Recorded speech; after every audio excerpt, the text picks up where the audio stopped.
And the most natural and original architecture in the world. So one of the things that's interesting is the way in which there is more and more demolition of urban areas that's happening in some cities. This demolition in many places, like for example the city of Detroit, has made it possible for open spaces to become available and for the city to in a way become de-densified. This is the opposite of many places in the world like Mumbai and many cities in India or China, where there is a massive migration and the development and creation of new urban areas that are dense spaces, urban spaces. So in the context of some historic European but also mainly American cities, we see this phenomenon of disurbanization.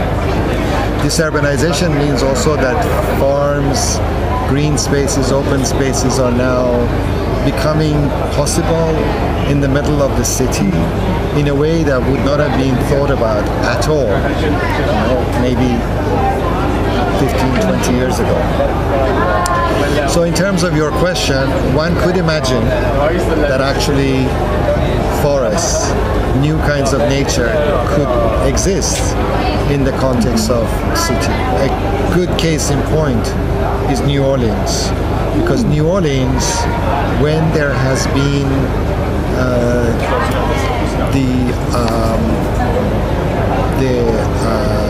Katrina, this has also meant that many people have left the city.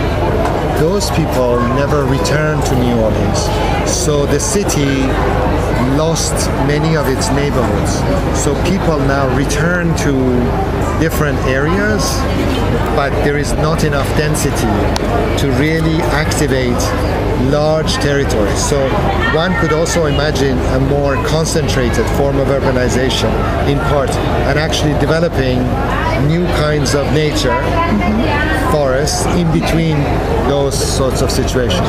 So it's not so much that it's forest by itself, but one could see the development of new kinds of green spaces as a way to create a kind of complementary form of urbanization, to actually densify parts and to create more dense forest also in other parts. That's an interesting issue.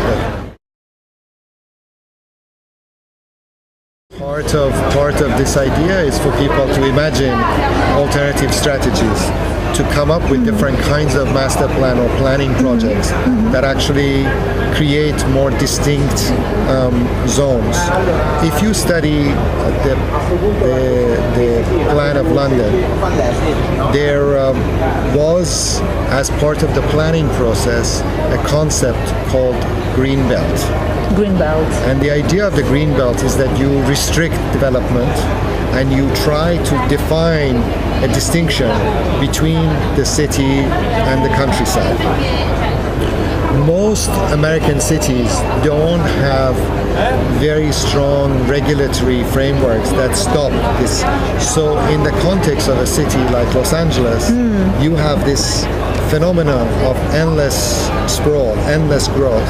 And part of the question would be whether there should not be, because of the limitation of resources, a more strict set of regulations, statutes, rules that actually say our resources are limited and land and water are valuable and precious, and therefore this idea of the constant, continuous extension should not be allowed.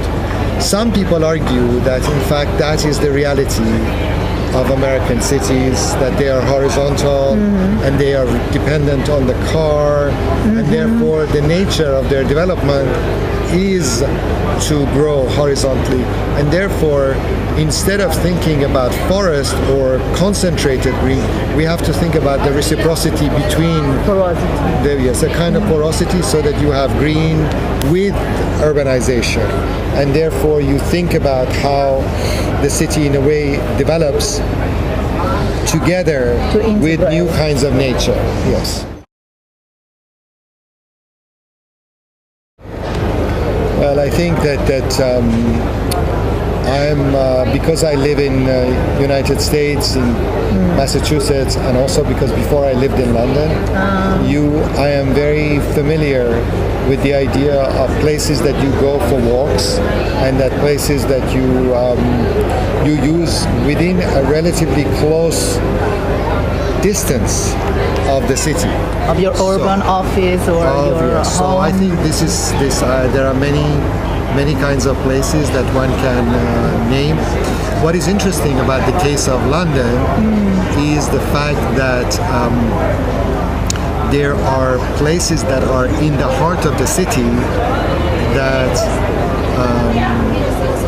have been preserved as forest, as green spaces.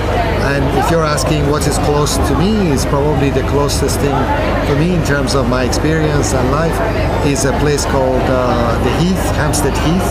Hampstead. And this is, I think, maybe 800 acres or something. A very, very large tract. So you can really walk from a very dense urban area, 5 minutes. Is it north of London? It's North London. Yes, North London, and it's an incredible place that you can go. Natural. But this is also because the whole idea of parkland was something that was very cherished and protected, and so in London you also see this idea of Hyde Park, Regent Park, whatever, all these parks very much in the center of the city and something that people enjoy. But this idea of the Heath is something that's very close, and there are many of them. I mean, there is also one called Richmond Park, Blackheath, and I think the case of London is an interesting one in terms of the proximity of the idea of the Heath, which is slightly different than a forest, but it's close enough to the city.